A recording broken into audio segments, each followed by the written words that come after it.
अस्सलामु अलैकुम वरहमतुल्लाहि वबरकातुहू।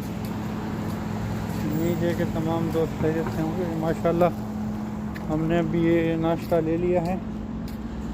ये हमने रोटियां ले ली हैं और अभी हम अपनी रिहाइश की तरफ जा रहे हैं। सुबह सुबह का टाइम है और नाश्ते की हमने फुल तैयारी कर ली है। अब यानी कि नाश्ते की तरतीब बनाएंगे। माशाल्लाह सुबह सुबह का टाइम और बहुत ही खूबसूरत मौसम, माशाल्लाह बहुत ही ज़बरदस्त पुरसकून माहौल। ये जो आपको गाड़ियाँ नज़र आ रही हैं, आप सोच रहे होंगे कि ये कोई टैक्सी स्टैंड है या कोई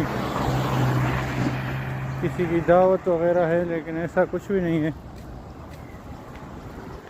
ये जो है ये पार्किंग है।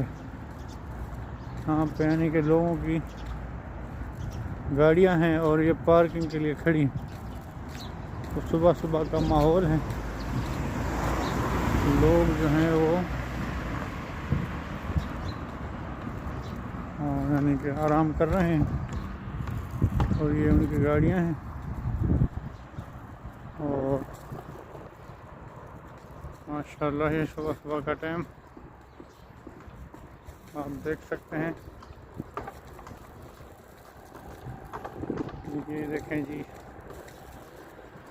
ये मस्जिद है माशाल्लाह। तो काफ़ी दिनों से वीलॉग वगैरह मैं नहीं बना सका मसरूफियात की वजह से, तो आज मैंने सोचा कि आपको सुबह सुबह का व्यू दिखाया जाए। तो आपको कैसा लगा सुबह का व्यू ज़रूर कमेंट्स में बताएं और आपसे गुजारिश है कि मेरे चैनल को लाइक भी करें, कमेंट्स भी दें और सब्सक्राइब भी करें। दोस्तों